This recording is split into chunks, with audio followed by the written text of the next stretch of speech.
This is Jim, Sawlogs Plastic Hubs. I hope you enjoyed the video that I'm putting together today, and I know I had fun making the project, so hope you enjoy it.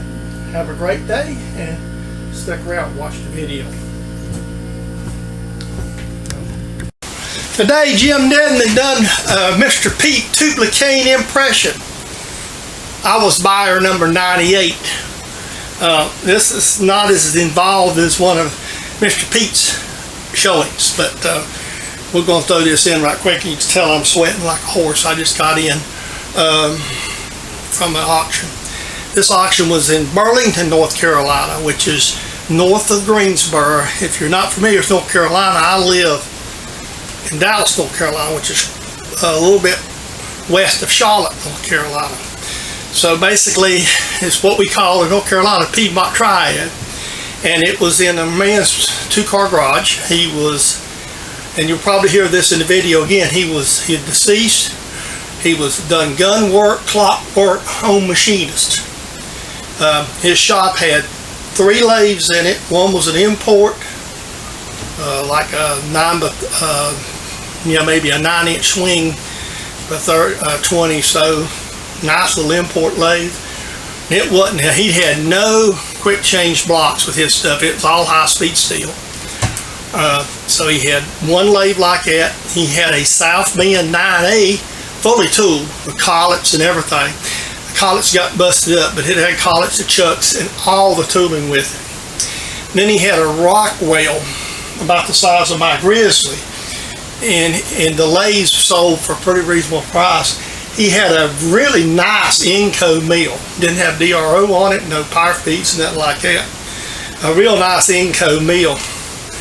And I know the import lathe, North Carolina, these are North Carolina prices, by the way. The import lathe went for $50. Excuse me.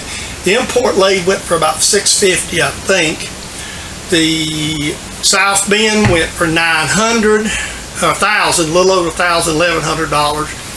And the Rockwell went for about $1,000. The Inco mill went for about $2,400. It was included with the Inco was clamping kit, 4-inch vise, and some tooling. And it was with it. The Inco is a lot smaller mill than my Lagun. In this video, I'll show you what I purchased and kind of run you over what I spent.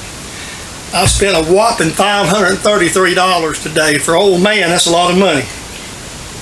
But I've got some stuff that's going to really make the shop a lot nicer. I got to do some improvements on some of the stuff. Not because it wasn't good, but just things that I want to see to change. So you'll be seeing them projects a lot. So Mr. Jim Dedman, bidder number 98, is going to show you what he got. Enjoy. Good day. I'm going to try to do my Mr. Pete impression. I've been to an auction today, and I'm going to probably make this a short video of its own. This is Saturday, and this is the lot number 120. I was bidder number 98. This particular press was gentleman was a home machinist about 2 hours north of here, and Burlington, North Carolina. He done other things too, and he deceased. He had also a bunch of firearms. It was sold. Too bad it wasn't in Texas for Mr. Harold to go see. So that would be even better. So anyway, that's my hydraulic press. Not a Harbor Freight. This gentleman must have made this. This is actually something like a 12-ton press.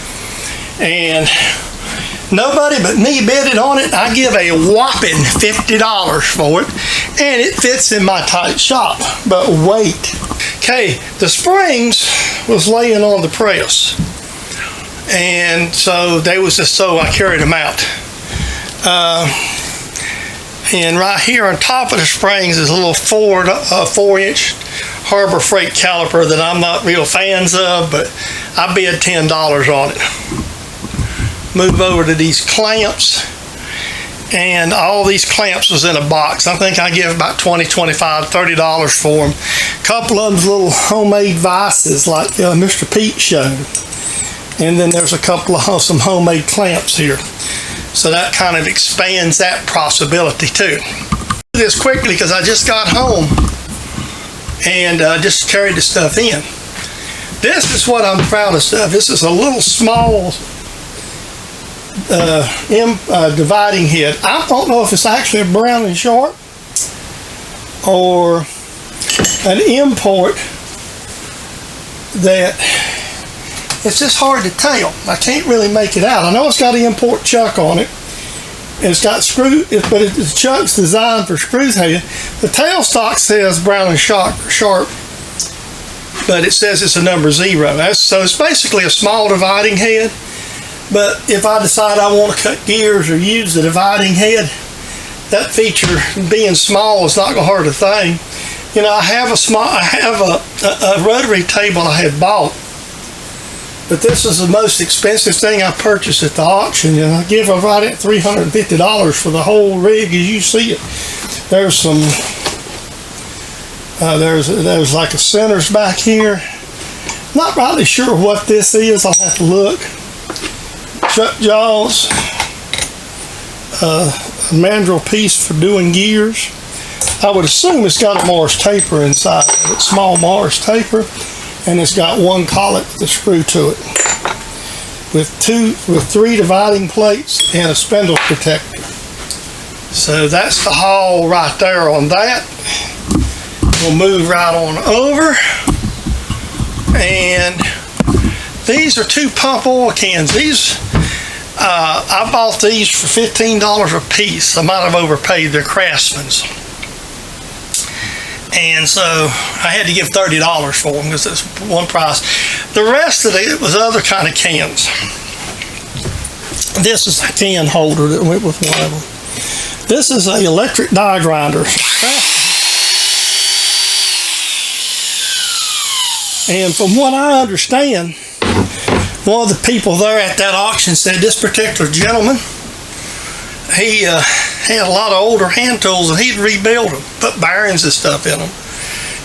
He was a hobbyist, so that gives me an electric die grinder. My air compressor is not that great here in the shop.